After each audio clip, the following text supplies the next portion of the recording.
Well, good. Well, guys, nice seeing you guys again. This is week 4, and I'm thinking that we can get everything done next week. And I think that gives us a couple weeks. We'll communicate this next week, but that gives us a couple more weeks in the schedule to do another session on a different topic. And I think, but I'll have to verify this. I'll let you know next week. But I think what we're going to do it's been like do a 1 week or 2 week session on end times, something related to the end times, like are we living in the end times? That could take up both weeks or something like that. And so we may do something like that, but I'll let you know how it happens next week. But as it stands, I think there's a total of only 3 more weeks together and only 1 more week of this topic for sure. Unless, of course, next week we go long and we have more material to cover, we may come back. I don't know. We'll see.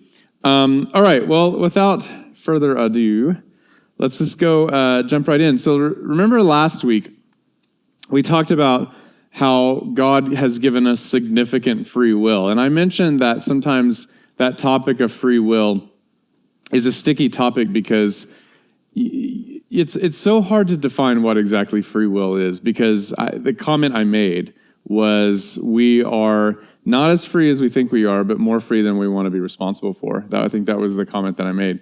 And I believe something like that's true, because think of it.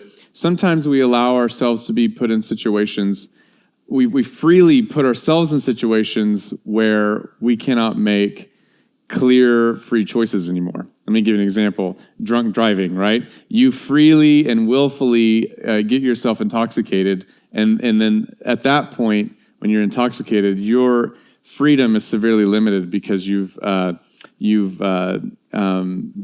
things to your brain that keeps you from thinking clearly. So that's why in a court of law, somebody who is being prosecuted for drunk driving, for an incident involving drunk driving, they can't say, yeah, but I didn't have a lot of free will in that situation because I was drunk.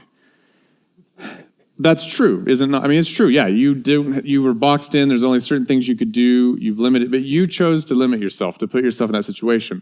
But that really captures, I think, my point is to say we're not as free as we think we are, but we're more free than we want to be responsible for.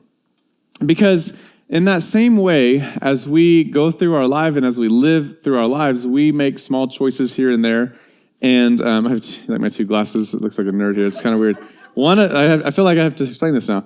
One of these is like a blue light, see? And then this is reading. And I should have had them put into one glass case, but I didn't want to do that because, I don't know, I didn't want bifocals. Anyway, so I'm just going to put my investment in lens crafters down there. Okay. But when we go through our life, we make these little small choices that over time, those small choices become habits, habits become characters, and then characters become lifestyles. And, if you live your life doing small choices and making small choices, then you have limited yourself later on because, you're not going to act outside of your character typically. I mean, it's hard to do that. You can, but it's just hard to do that without really conscious effort, maybe some group help and encouragement. And so that's when I say free will. I didn't get into too much of that because it's hard to consider. I just say we have been given significant free will. Whatever that means, it means something like this: that we have enough free will to make choices that allow us to be morally culpable for, in the sense of, after making our choices, we can either be praised or blamed, rightfully praised or blamed. We're morally accountable for the choices that we made because we have significant free will. We can make significant choices. Now, one thing that we said was why that's important, why I even went into that, was because we were trying to make sense of that verse in Job chapter 2, verse 3, where it said that God was incited by Satan. Remember that, by Satan. And we were kind of perplexed by that, and we even read in one of the rabbinic writings where one of the rabbis was wrestling with that. It's like, man, I don't know how to make sense of this. So it's a legitimate problem that we need to work around. But we said that there's a way to work around that, is just to say that Satan had significant free will. Because if any of God's creatures, such as you or me or Satan or any spiritual being, if they have free will, then that leads to the conclusion that sometimes God can be frustrated with our choices because we have significant free will. It also means that God has allowed himself, he freely allowed himself to limit himself on making us do certain things. Like God doesn't make you do anything. He could. I mean, he can do whatever he wants, but he chose not to do that so that you can have significant freedom to chart your own course with respect to certain decisions that you make. That was something God willingly chose to do, and the reason he did is because God is love, and in order for him to be, and any of us to be in a relationship based on love, that necessarily means we have a relationship based on otherness and allowing people to be the other. And sometimes that means that they'll disappoint us. And you see this all throughout Scripture. I'm not just making this up. So in Scripture, God makes covenants with people. And when God makes a covenant with, say, Abraham or with Moses or something, a covenant, when he does that, he's putting constraints on what he says he's going to do. A covenant is a contract or an agreement in the ancient world. And if you make a covenant with someone, you operate within the bounds of that covenant, and you don't operate outside of the bounds of that covenant because you put restrictions on yourself, right? So when God makes a covenant with Israel, that they are his chosen people, his unique people, that means that God is not going to go make covenants with other people. You know what I mean? And so he's put a constraint on himself, willfully and freely, but nonetheless a constraint. And I think the concept of a covenant in the Old Testament, it really just screams free will in a sense, right? It's a good example of it. All right, what else do we need to review? We also said that Job often has bad theology. I'm just curious, is that ever a concept that you ever considered for Job, that he had bad theology that needed corrected?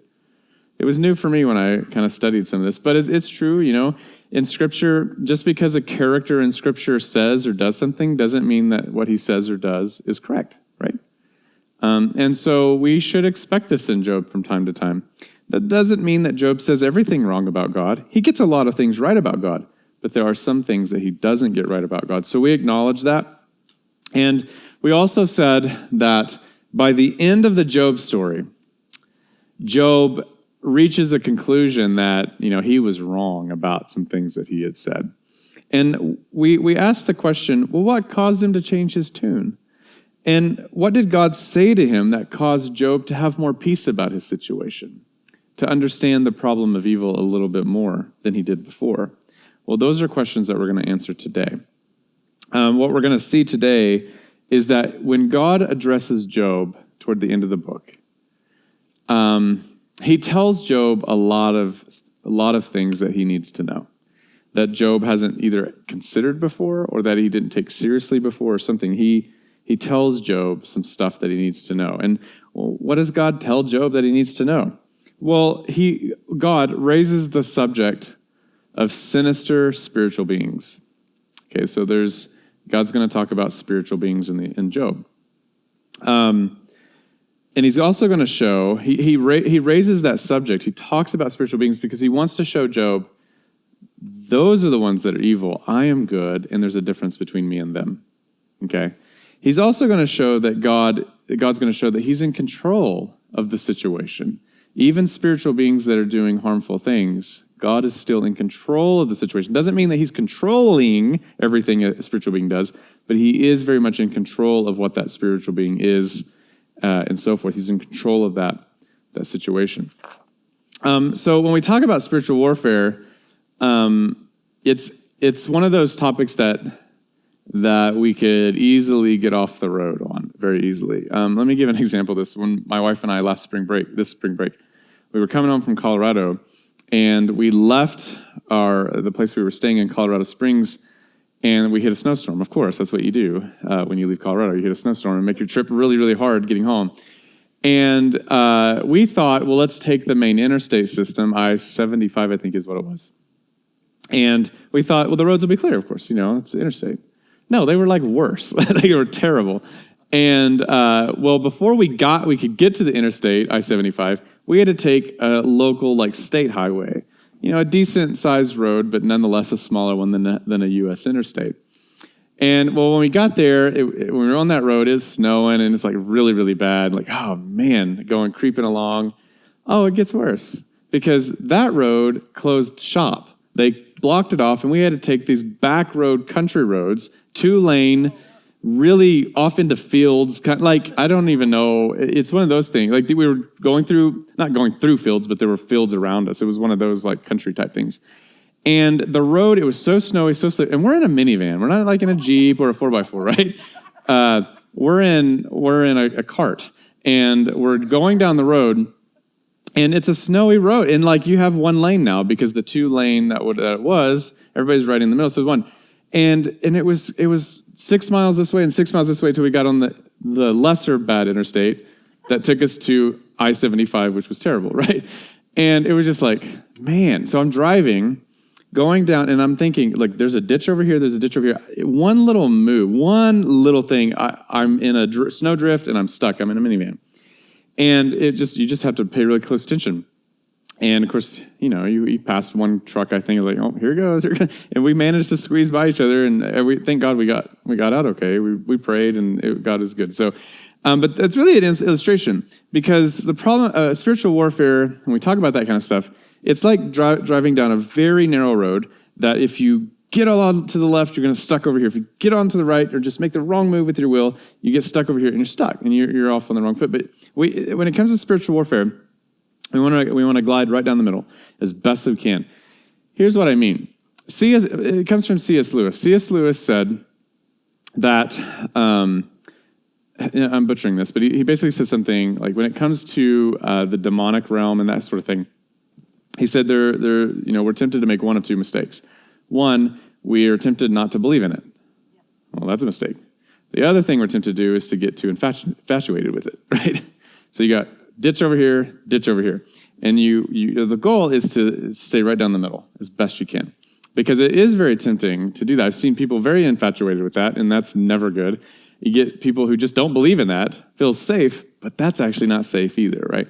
So I want to talk about spiritual warfare, but I want to do my best to just caution us to stay down the middle as best as we can, because I do think it is real. I do think there are sinister spiritual forces that influence people and things, and maybe influence institutions and things like that.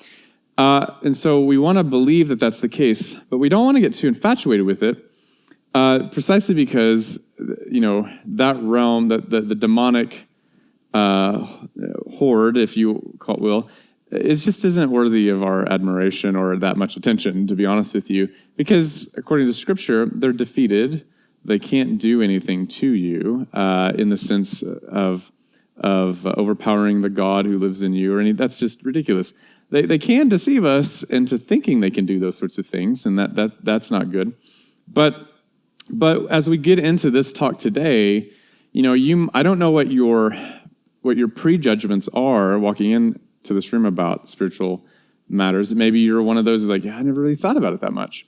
I was raised Baptist. We didn't believe in angels or demons. I don't think we believed in much of that. We did, but not really, right? If somebody came up and said, hey, I saw an angel, we would think, yeah, but you're probably drunk. This doesn't happen. And of course, then we were Baptists and we think, well, if you were drunk, you were really, but we just didn't talk a lot about it. I mean, in the Bible we did, because we believe the Bible. People love the book, right? We believed it, but when it came to like real life, like, oh, no, And but when you think of like Paul and Peter in the New Testament, if one of those guys walked into their church in the first century, and then everybody's like, hey, how'd you get out of jail? We thought you were in jail for Jesus, suffering for Christ. You were thrown in jail. An angel let us out. Oh, okay, yeah, that makes perfect sense. Well, maybe they wouldn't have been that. It was a story where they quite didn't believe what had happened, but it was more palpable to their worldview than it is to ours, because our worldview is more scientific, mechanical, and materialistic, right?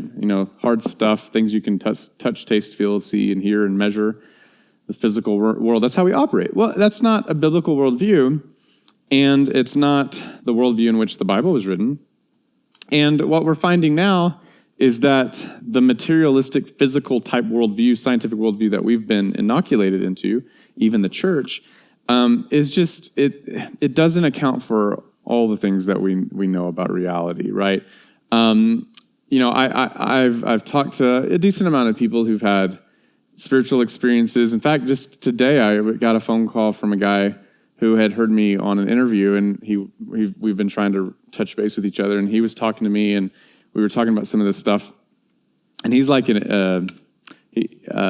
was kind of interested in that stuff. I guess he's starting like a project on this, and he's an investment manager at some place, and so it's not like he's just, for some reason he wants to just investigate and think about all this stuff. And so he and I were talking about, so like today we were talking about spiritual stuff, and then just this evening somebody here was telling me about their story, that an experience that they had that was very spiritual in nature and so forth. And I mentioned earlier, I had a supernatural experience one time when I was a kid, very clearly supernatural experience. And I didn't talk about it a lot because I didn't want A, people to think I was a kook, or B, and it turns out people think I'm a kook for other reasons. So, but I didn't want people to think I'm a kook, but I didn't want them, B, to think I was lying, or because people make that stuff up all the time. So I just, kept it to myself for the most part. But then I was encouraged later, after I started PhD work, or after I finished my PhD, I began to think, well, man, what was that all about? I need to really figure this out. And so I had developed relationships or had contacts with people who had PhDs in biblical studies or theology or whatever. And so I was like, I should just call and talk to them. And as I did talk to them and reach out to them and tell them my experience, one thing I found is that they had experiences, right? And I'm talking like somebody with a PhD from Princeton, or somebody with a PhD from Duke, at Duke University, Duke Divinity School.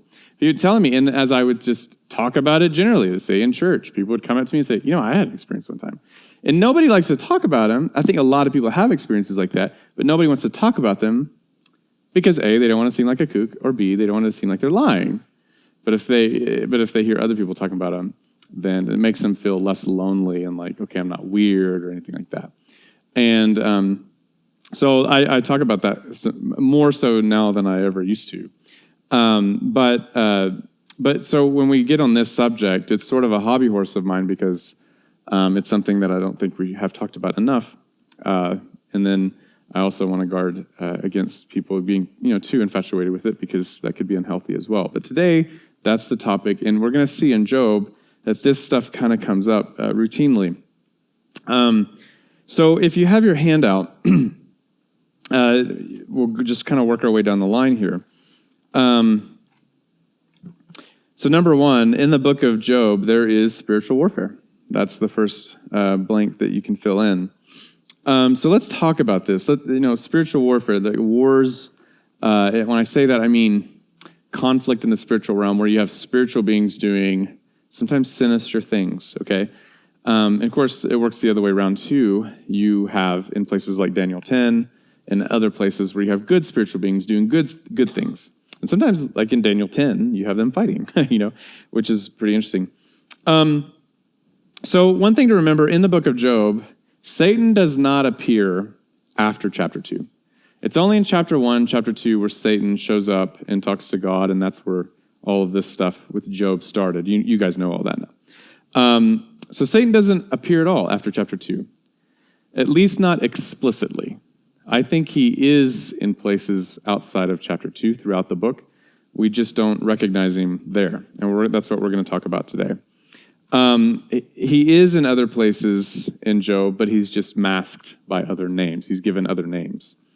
And I don't think Job and his friends always realize the reality of sinister spiritual forces. And we saw this where Job is often we say this where Job often blames God for things that Satan is doing. We saw that a lot.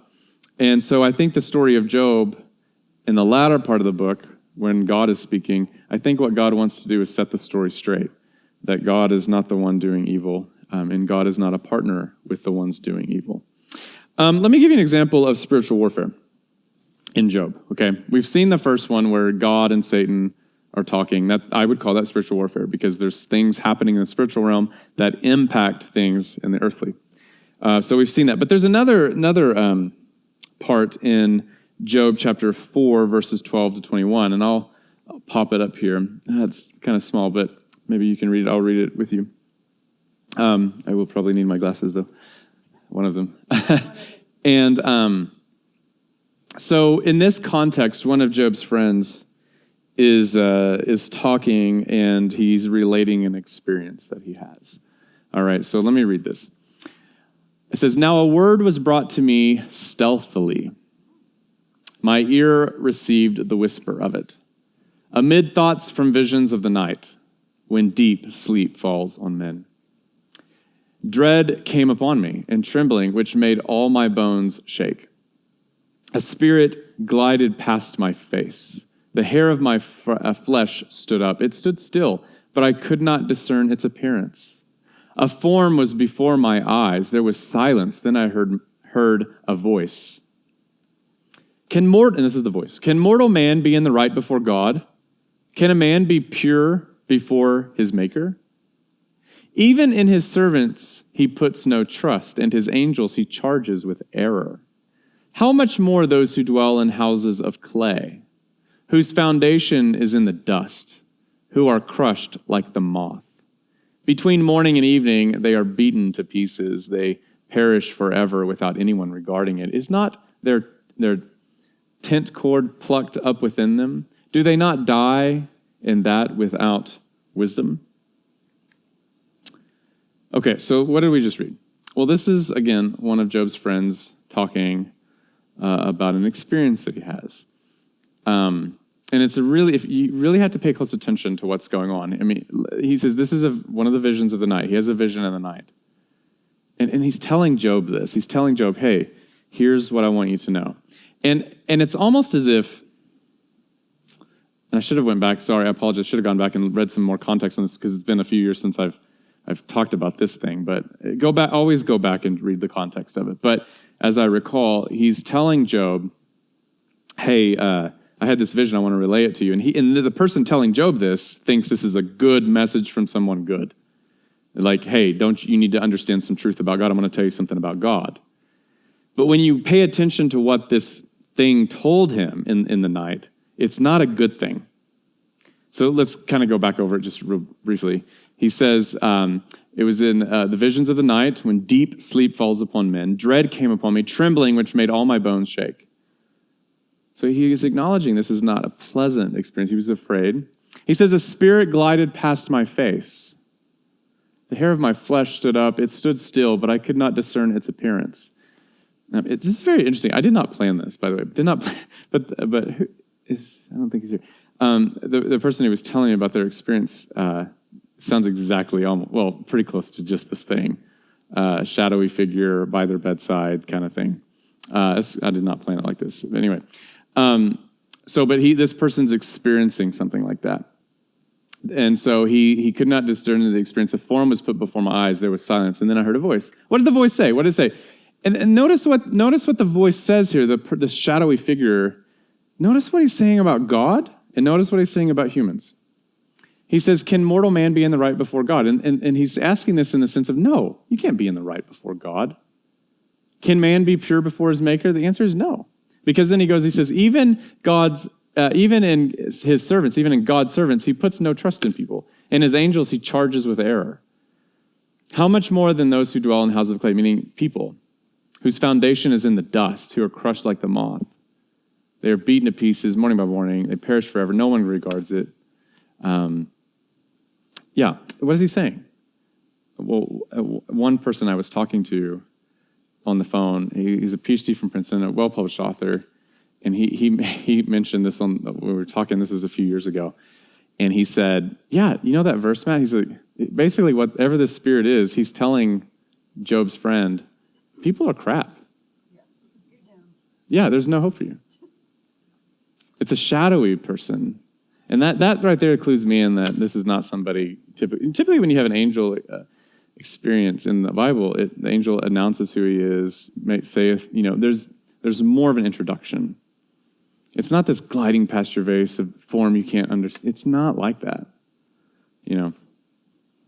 Take it for what it is. But I think this is spiritual. The damaging thing, though, here is that this person is passing it on to Job.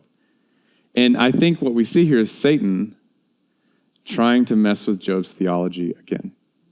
This spiritual being is trying to tell Job everything that Job will go on to think about God, that God is unjust, that God hears the cries of suffering people and doesn't care. Remember all those verses we looked at. It gets it from this. So this is an example where I say Satan is nowhere in this, but he's kind of here too. You know what I mean? He's here. This is spiritual warfare, the whispering in your ears and so forth. So that's one example. Now, what ends up happening, this is chapter 4, in chapter 38 through 41, God takes up a speech with Job, and God says, okay, Job, now me and you, we're going to talk it out. Heard you talk? My turn. And so they talk. And then what ends up happening is God ends up telling Job about how much knowledge that God himself has about the natural realm, about animals and how things work in the natural, in the physical world. This is chapter 38, 39, and so forth. God just says, Job, I know a lot of this stuff. Do you know anything about this stuff? Do you know when this happens in the earth? Oh, surely you know. Surely you were there when I created all this, right, Job? God is trying to put Job in his place, saying, I'm the creator. I know things about the physical world, and you don't. And in chapters 40 and 41, God switches topics to talk about the spiritual realm. He says, Job, let's talk about the spiritual realm now. I know about how all this works. Do you? No, you don't. Now, we don't have time. I wish we had more weeks to go through those chapters, but essentially, that's what God's doing. He's trying to show Job, Job, dude, I know more about the physical realm and the spiritual realm than you do. Be a little bit more humble. Don't just assume you know what's going on here. Don't blame me for things. That's sort of the idea. And Job needs to hear that. Why? Because like we've said before, Job never knows anything about the conversation between God and Satan. That happens up in the spiritual realm. He's ignorant about it. But there in these chapters later in Job, God is trying to tell Job, I know more than you do about the spiritual realm. There's more going on that you just don't possibly know or understand. So what I want us to do this evening is I want us to dive into those chapters where God talks about the spiritual realm, chapter 40 and 41. This is where God talks about two creatures. One is known as Behemoth and one is known as Leviathan. Have you ever heard of those names before? Behemoth and Leviathan. Okay. Yeah, these are famous creatures that occur in the book of Job. What typically ends up happening is people often interpret them as, a hippopotamus or a crocodile or something, right? That God is just using these as examples of how God controls the hippopotamus and how God controls the crocodile. Or maybe it's a dinosaur. Maybe these are dinosaurs. I know some creation science ministries talk about that too. I don't think any of that's the case. I don't think they're dinosaurs. I don't think that they are hippopotamuses or crocodiles or anything of that sort. These are spiritual creatures because we have to read this text like an ancient person would read the text. These are creatures who would be readily identified in the ancient world as mythical, spiritual, sinister beings depicted in earthly sort of ways. They're supernatural monsters who sort of move in and affect the spiritual realm. And that's why in this text they're depicted in physical environments. So you have to understand that in the ancient world, ancient Near Eastern world or Middle Eastern world, the idea was that events on the earth were impacted by events in the heavens or events in the spiritual realm. In the ancient world, the spiritual realm and the earthly realm were deeply intertwined. Don't think, they didn't think like this. They didn't think earth down here and heaven like up. I mean, they kind of did, but it was much more intimately connected than that, okay? There are reasons for that. You and I tend to think that heaven is like way up there or something like that, but where's up? Like up is so relative, isn't it? If you were in a space station looking at Earth, which way's up? There is no up. There's no up. There's just not, there's everywhere else, but there's no up. The reality is that the spiritual realm doesn't need to be thought of as up or down. We need to think of it in terms of, near our nose, right? It's just this veil, this right around us in a sense that if you had the right tools, you could touch it with your finger, but you're in the physical realm. I don't know, sometimes scientists talk about dimensions. That's a different thing, but it might help us conceptualize what's going on here. The interesting thing is that the story of Job is in complete agreement with the ancient Near Eastern worldview. What is that? Well, the worldview in those days was that there's a war going on in the spiritual realm between good spiritual creatures and bad spiritual creatures. And the bad spiritual creatures are the ones who need to be blamed for the evil on the world and the evil that comes upon humans. So for our time's sake, we're going to not talk about Behemoth. We're just going to talk about Leviathan. And I want to just dive more into that. So who is Leviathan? So number 2 on your thing, Leviathan, we can say, is not a physical creature. Okay? Not a physical creature. Let me give you, I'm going to go through some passages on the board here that talk about Leviathan. Leviathan is in Job, of course, but he's in other places too. And we're going to look at those. And I'll show you actually some pictures of what Leviathan looked like in the ancient world, because we have artwork that was written on tablets and things like that I can show you that archaeologists have found. And they clearly do not look like dinosaurs or crocodiles, okay? More dragon-like, essentially. But then again, not really dragon-like. All right. So I want you to look at this first passage in Job chapter 3. Now, this is a text where, this is this. I think this is Job talking, but this is where Satan, I think, is really messing with his mind. As weird as this sounds, what Job is doing here is he's entertaining the idea of essentially summoning a devil from the underworld or something. Here's what he says. He says, "Let those who curse it, who curse the day, who are ready to rouse up Leviathan, let the stars of its dawn be dark, and let it hope for light, but have none, nor see the eyelids of the morning." So I think that's the ESV. But you see where it says, "Let those curse it who curse the day," meaning let's call those who pronounce curses on things. Let's get them to rouse up Leviathan. Leviathan, of course, that only makes sense here if Leviathan is some sort of spiritual creature. But look at the Holman Christian Standard Version, the way it translates, which is a really good translation. He says, "Let those who curse certain days cast a spell on it, those who are skilled in rousing Leviathan. May its morning stars grow dark, may it wait for daylight but have none, may it not see the breaking of dawn." And I'm trying to remember what the context is. Go look this up, of course. It may be Job's day of his birth, maybe, or something. I'm not 100% sure. Is that right? Oh, very good. Okay. So Job is asking for someone who has the ability to pronounce curses, to curse the day he was born, and to cast a spell on that day. Rouse up Leviathan and do some damage because I don't want to be born. That's the context, right?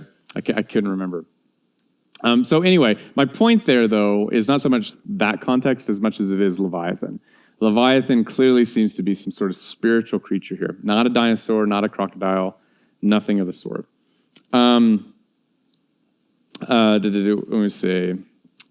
Yeah, another thing to say, scholars sometimes talk about Leviathan as this mythical, spiritual type creature who is bent on destroying God's creation. This Leviathan creature is rabid, insane, and he's just foaming at the mouth, ready to destroy whatever he can. Maybe he's caged up because God, out of his grace, is preventing him from doing destruction. But nonetheless, that's what he is. So let's look at Job 26, verses 12 and 13. "By his power he stilled the sea. By his understanding he shattered Rahab. By his wind the heavens were made fair. His hand pierced the fleeing serpent."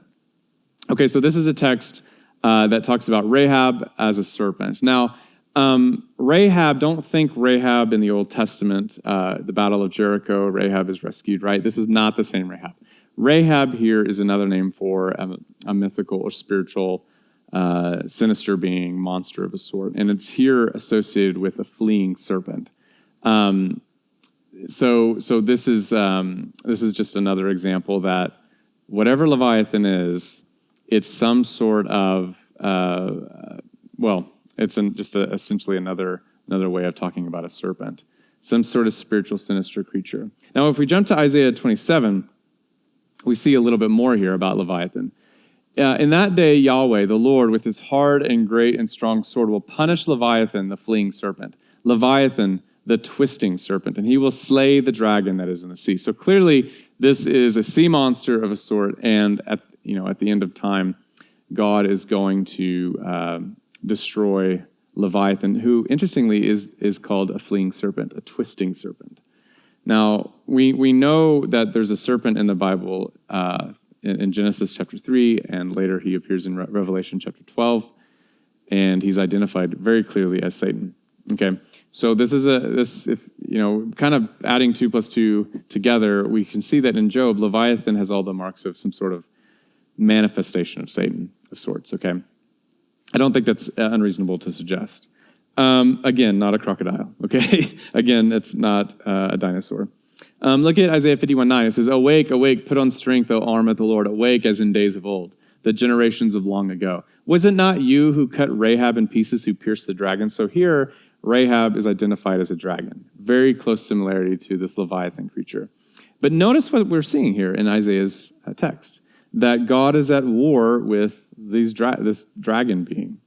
Now, it's not a war in which the outcome is questioned. Like the Bible's not depicting God in like an actual struggle where like, oh man, biting my nails, I hope God wins, right? It's not how it is. The victory for God is determined. It's already as good as done. But nonetheless, there's a battle, and God is here depicted as someone who fights off the dragon. He's not in partnership with the dragon. He fights the dragon. And you jump back to Job chapter 41. This is talking again about this same Leviathan creature. Job 41:18. Oh, this is Job 41:25. Yeah, this is about Leviathan.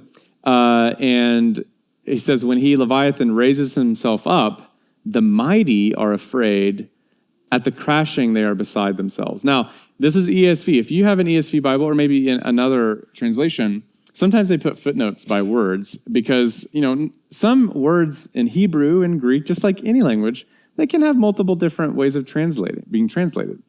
And here the word the mighty has a little footnote A, and at the bottom you see what the footnote means. The translator has put the word gods there. In other words, you can translate that as the gods. When Leviathan raises himself up, the gods are afraid. At the crashing, they are beside themselves. Okay, question. Well, let me get to this one here. This is, so I went back and I put the Hebrew word here. When he raises himself up, the Elim, the gods, are afraid. Okay, so you can see how that works. Now, the question is, who are the gods? Do you remember from a couple sessions ago, we talked about who? The divine council. Sometimes they're known as the sons of God. If you read Psalm 82, which I think we went through, if I remember correctly, in Psalm 82, they're called sons of God, and they're also called just gods, little g-o-d-s, little g. They're not equal with Yahweh, because Yahweh is the most high God. And that, like my friend Mike Heiser always says, he's like, that has to mean something. When God is most high, that means that he's the most high of the gods, right? Mike always talks about how if there are no other divine beings around him, then that statement would be nonsense because he's the most high of something that doesn't exist. That doesn't make sense. So here you have this idea of the gods, little g-o-d-s. Just think spiritual beings, if that helps you. But the point here is that whatever Leviathan is, whoever he is, he's terrifying that even the gods are terrified of him. Not Yahweh. Yahweh's not terrified of him, but the gods are. I didn't write this. This is in Scripture. Okay. So again, we're just trying to figure out who Leviathan is. What is he? If we look again at Job 41, this time in verses 18 to 21, listen to this. Leviathan, his sneezings flash forth light, and his eyes are like the eyelids of the dawn. Out of his mouth go flaming torches. Sparks of fire leap forth. Out of his nostrils come forth smoke, as from boiling pot and burning rushes. His breath kindles coals, and a flame comes from his mouth. Okay, so what's going on here? Well, again, this is not a crocodile. Can I emphasize this enough? If the Oklahoma City Zoo ever gets a crocodile that can do this, I'm going, like, a lot, because that would be really interesting. It's not a dinosaur. It doesn't seem, I don't know any paleontology report that says they found a dragon, okay? But I do know that in Revelation, we have a dragon, it's a dracon, that's the word dragon in Revelation, and who is identified as Satan. And this sounds a whole lot like a dragon, spiritual being, right? that if you were to see him, may look something like this. Maybe these are just symbolic descriptions of that. Maybe this is not what he literally looks like, but nonetheless, these are accurate descriptions of a spiritual being that would make even the gods fearful. Whatever he is, he seems to be somewhat terrifying. Okay, so let's move on to a few verses down. He makes the deep boil like a pot. The deep meaning the oceans, okay? So if he goes to the ocean, he's just bubbling and boiling. He's so big. He makes the sea like a pot of ointment. Behind him, he leaves a shining wake. One would think the deep to be white-haired. Crocodiles do not do that.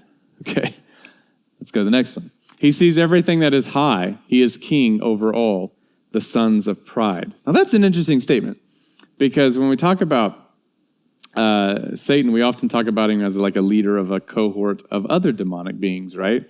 And maybe this is alluding to that in Job. He's the king over other sons of pride, other fallen creatures maybe, right? Okay, so then we go to verse 10. No one is so fierce that he dares to stir him up. Who then is he who can stand before me? So the idea is that this is comparing the Leviathan with God, and God is saying, look, no one can stand up to him. And if no one can stand up to him, who can stand up to me? Because the assumption is I'm so much bigger than Leviathan, right? That's the idea. We need to get something in our minds here that, we need to rid ourselves of a false belief. We often think that Satan and Yahweh are opposites, right? I think it was C.S. Lewis who said, no. The opposite of God is not Satan. The opposite of Satan is not God. The opposite of Satan is Michael the Archangel, right? God's in a different category, like way above. So we need to think like that. And this is a verse that sort of carries that as well. I want to go to another verse, this time in the Psalms. Okay, so we're looking at not just Job, but Isaiah in the Psalms for some insight on what Leviathan actually is. So look at Psalm 74, 12, and 13 through 13. Psalm says, yet God is my king from of old, working salvation on the earth. You divided the sea by your strength. You smashed the heads of the dragons of the sea. You crushed the heads of Leviathan. You fed him to the creatures of the desert. Oh, okay. You crushed the heads of Leviathan. Heads? It's got more than one head. That's interesting. And we're going to see why in just a moment. But just know that a couple things here to help us understand the ancient world. In the ancient world, the idea was the sea always represented the abyss. This deep, dark, dangerous ocean was representative of evil and chaos. That's why when the creation story is told in Genesis 1, the very first thing that God faces off with is the sea, the ocean. In the beginning, God created the heavens and the earth was without form, and darkness was over the face of the deep. And then you have the Spirit hovering over the waters. Remember that? The Spirit hovering over the waters. And that word hover, by the way, in Hebrew is an idea. It evokes the idea of a mother eagle over her nest hovering over and brooding over her nest to take care of her babies. And so the Holy Spirit's hovering over this chaotic, deep ocean and as a fatherly or parental, motherly sort of fashion to take care of it. And that's exactly what God does. He tames the violent oceans and divides them up so that he puts boundaries around them. And that's how the creation story is depicted. To show the ancient world, who often believed in that the sea represented chaos, it was to show them that Yahweh, the God of Israel, was in control of all that mess, and he could take care of it. That's why the creation story is told in the way that it is, which, by the way, when you fast forward 5 or so chapters ahead of that, Genesis 6 and following, you get the story of the flood. And the flood talks about how it rained, of course, but the deeps opened up and the waters come up and overtake the earth. What we see there is the uncreation, the creation folding in on itself, because the world has rejected God, the world has said no to God, and God said, fine, I'll back away. I'm going to remove my restraining power over chaos and let chaos just overwhelm you. It's all very picturesque, symbolic. That doesn't quite make sense unless we adopt an ancient worldview of just one little thing, the ocean, right? And that makes sense. Why? When you get to the end of the book, Revelation, that when God recreates everything and makes all things peaceful, he says there's not going to be any more sea. Why? See, I'm a beach bum. I love the ocean. I'm like, well, I don't know, God, is that going to be good? Do you need like a architect planner here? I mean, we can help you out with your vision of the new city.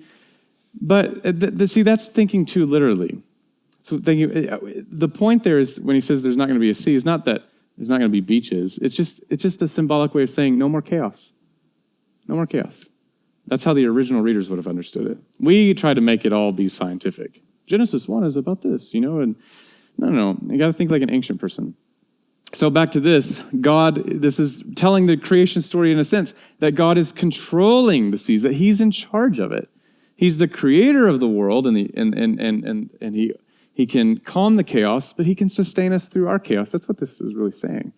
Leviathan is nothing. But I want to focus on the heads of Leviathan. This is very important in identifying who Leviathan was.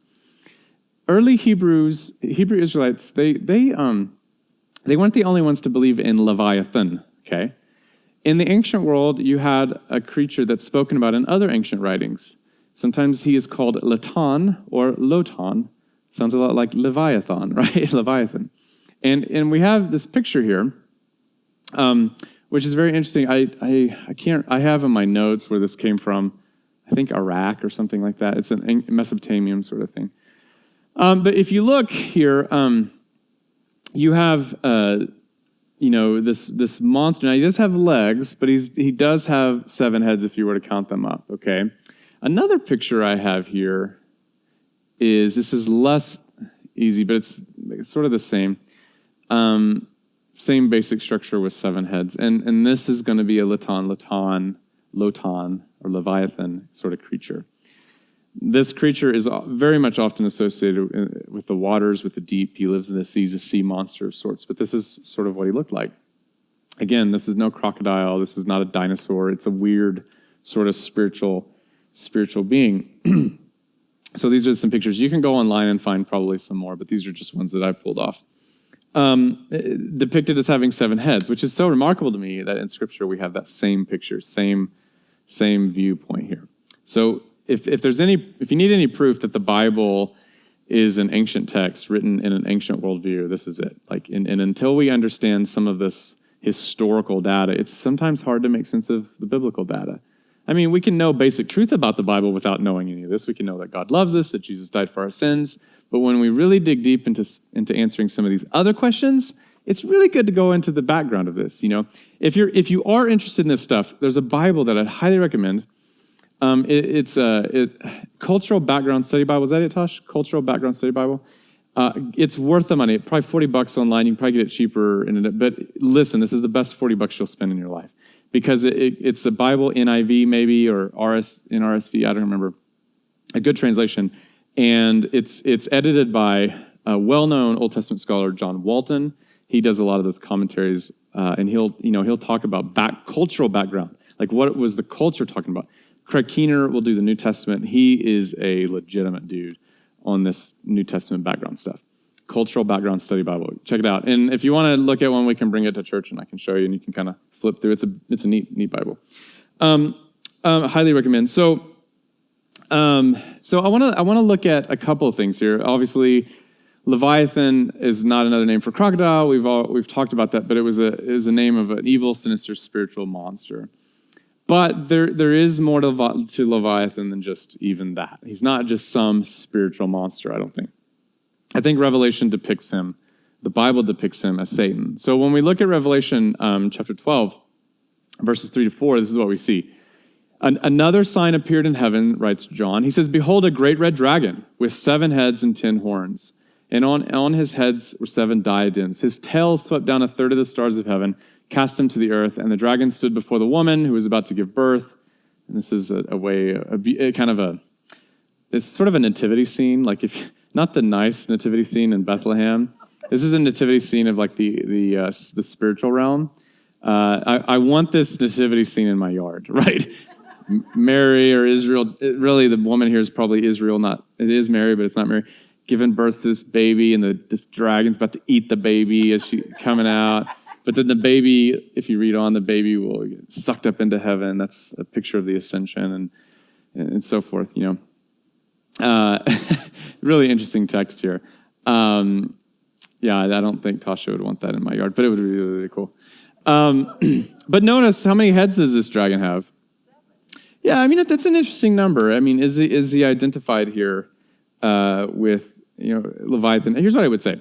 I think there's enough images here where they're clearly later on in this chapter the dragon's called Satan, so we know it's Satan. But there's enough connection between these two beings that either maybe Leviathan's not Satan, but he definitely operates under the authority of Satan. Say, in fact, in the very next chapter, Revelation 13, the dragon, it says, stands on the earth, and he summons a monster from the sea and a monster from the earth. These are the two beasts of Revelation. And many scholars say that those beasts are the same with Job, this behemoth and this Leviathan creature, right? And it's important to know that the dragon is summoning these creatures out of the ground and out of the sea. And so, and in the Revelation text, the dragon definitely has, controls them like a puppet almost, right? So is Leviathan Satan? Well, it depends what you mean by is, right? He's controlled by Satan. They're so closely identified that to see one is to see another, right? So this is the idea, but I want to get to the 4 main points if you're following along in your sheet here. Why is God even bringing up Leviathan? Why is he talking about Leviathan? Well, again, it's to remind Job that there are sinister, very evil creatures in the universe, and they have to be taken into consideration. And thus far, I don't think Job has done that. I don't think Job, if you read through the whole story, I don't think he does a good job in bringing demonic, satanic figures into his worldview to account for his own suffering. I don't think that. Remember how we looked at those texts, and he's always blaming God. He even calls God his adversary, and God this, God that. But he never mentions Satan or any sinister creature. When in fact, you and I know by reading Job 1 and Job 2 that's how it all started. And I think the reason God is bringing Leviathan up is to remind Job, hey, there are other spiritual creatures in the universe besides me. And maybe you need to consider this in your worldview. I think that's something like that's going on. And remember, again, Job almost depicts God as his enemy, as the Satan.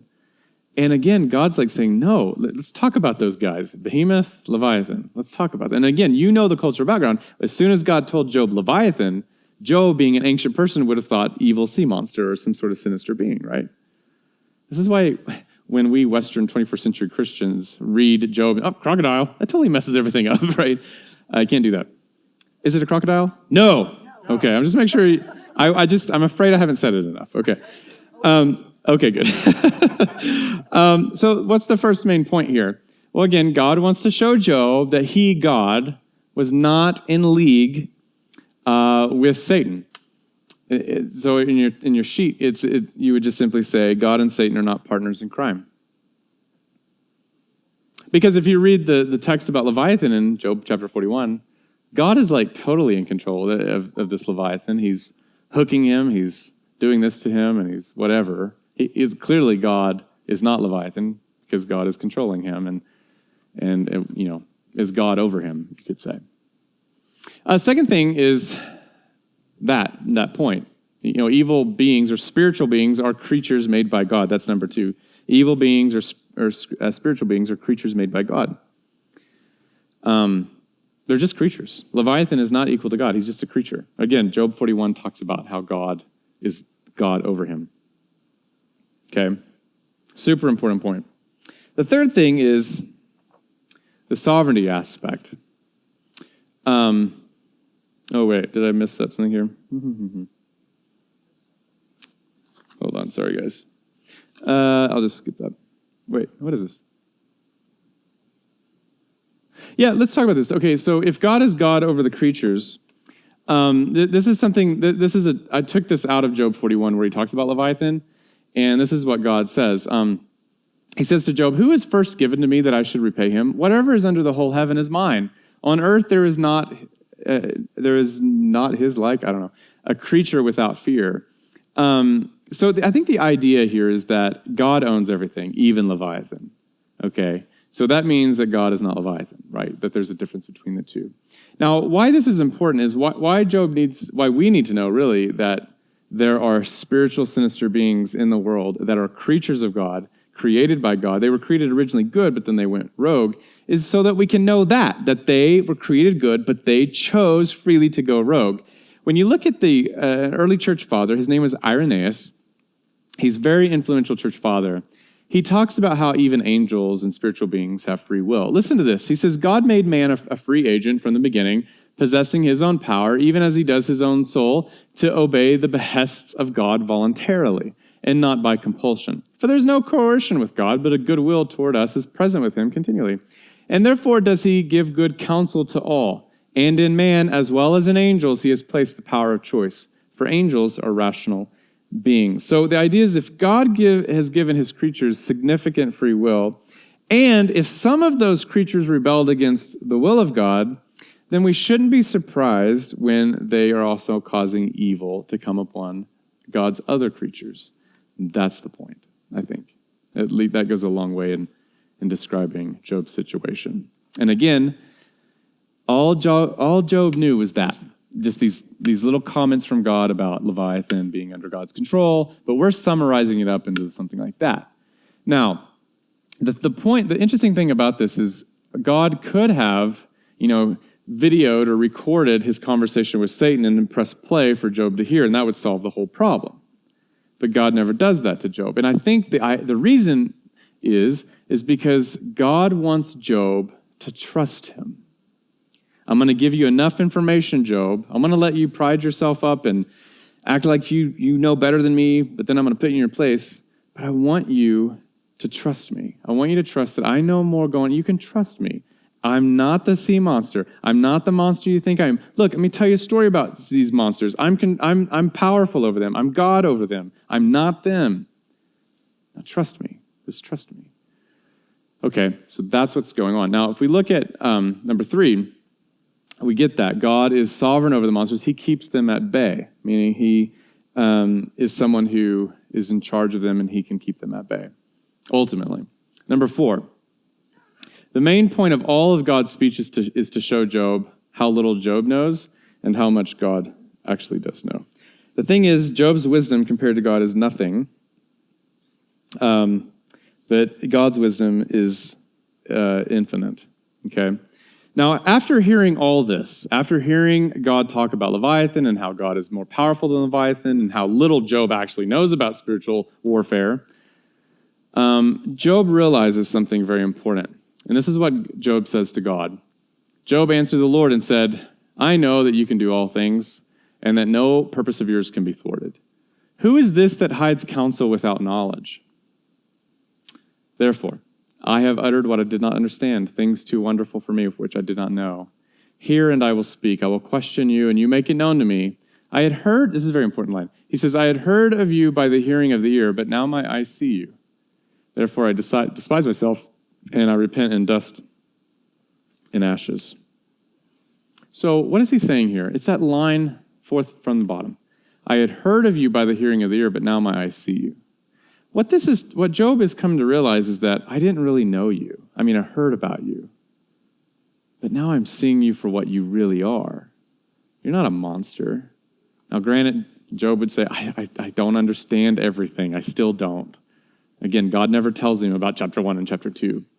But at this point, he doesn't have to. It's enough for Job to learn that God is not a monster, but that God is good, and that God is for him and with him. And I think that's a very important thing in our own suffering. When we suffer and go through immense pain of a loss, a death of a loved one or something, at first glance, we look at ourselves and we want answers. Why did that happen? Give me a rational reason. And there's going to be a time and place for that. I think there's going to be a time and place where we get those answers.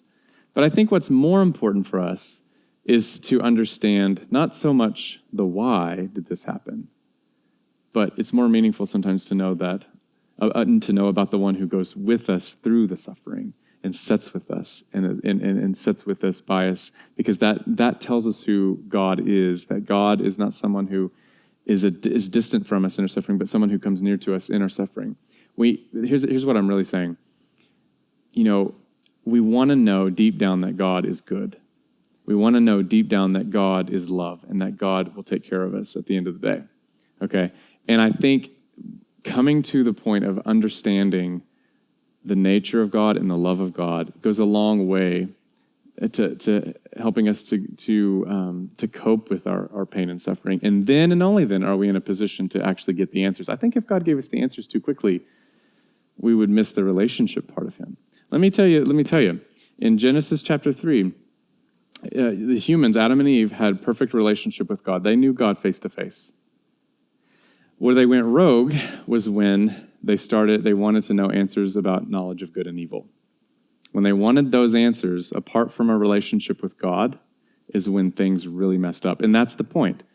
When we seek knowledge of the universe and knowledge of deep truths apart from a love relationship with God, that's dangerous. You know what it's like? It's like giving an evil man the secrets on how to make a nuclear weapon. You cannot trust an evil person with equations that would allow him to enrich uranium and to make bombs. It doesn't work. You give those same equations, those same nuclear equations to a good man, you know what he'll do with them? He'll figure out a way to make a power out of those equations and to light up the world for good, right? In the sense of electricity or something, whatever. It's science. A good man will use science for good things, but as soon as you give technical expertise to a bad man, they could turn that science into something evil. That's the point. God wants Job to have a relationship with him first, to see that he is good, then the answers can come later, but only in that order. Adam and Eve wanted knowledge apart from God, and they lost everything. And now, isn't it interesting that when we go through suffering, we're still doing what Adam and Eve want? We want knowledge of good and evil. Why does this happen? And I think the story of Job, it tells us why, spiritual beings, free will and all that, but that's not sufficient. What's sufficient is a relationship with God where we know that God is good and that God wins in the end, and he'll take care of us, and are we going to trust him and love him? When we have a relationship, a love relationship with God, then the answers will only make sense. It's only in that order, okay? There's so much more to say, but this is what Job realizes. He sees God. So remember our 6 basic truths. God is love. There are some things God cannot do because of his divine nature. He cannot do evil. God causes the possibility of evil. He does not cause evil, but he causes the possibility of evil. And there's a war going on. Now, so far, we've answered those 5 things. We've not answered 6. We've not figured out a way. We've not addressed how God can win and how his victory is guaranteed. And we need to address that because think about it. If God has given his creatures significant free will, then how can God guarantee that he wins in the end? Because at the end, couldn't, most of the people come together and frustrate God in the end like they've been doing all along? No, they actually can't. And we're going to talk about why God, it's not that God just happens to win in the end. It's that God is guaranteed to win in the end. It is necessary that God wins in the end. And I want to talk about next week how that's the case. How is it that God definitely wins over evil? Okay, we'll talk more about that. But just leaving you with some last thoughts here. Number 1, we have spiritual enemies. Ephesians 6 stuff. Paul says our warfare is not flesh and blood, but we war against principalities and the forces of darkness and that kind of stuff, right? Number 2, God is not in league with our spiritual enemies. He's actually at war with them. He's at war with them. You read Exodus 14, that's the Exodus story with Moses. God himself says that he will fight for his people. And in chapter 12, verse 12, it says that what God is really doing is not fighting. It's not so much that God's fighting Egypt. He's fighting the gods of Egypt. Yeah. Don't you think it's interesting, by the way, if you've ever studied the plagues of Egypt? Don't you think it's interesting the way God punishes Egypt? How does he punish Egypt? Name one of the plagues. Frogs. Did you know that some of the cultural background stuff is that Egyptians worshipped a god that looked like a frog? Yeah, so he's saying, you want your gods? Here. They also worshipped the Nile. They thought it was a god.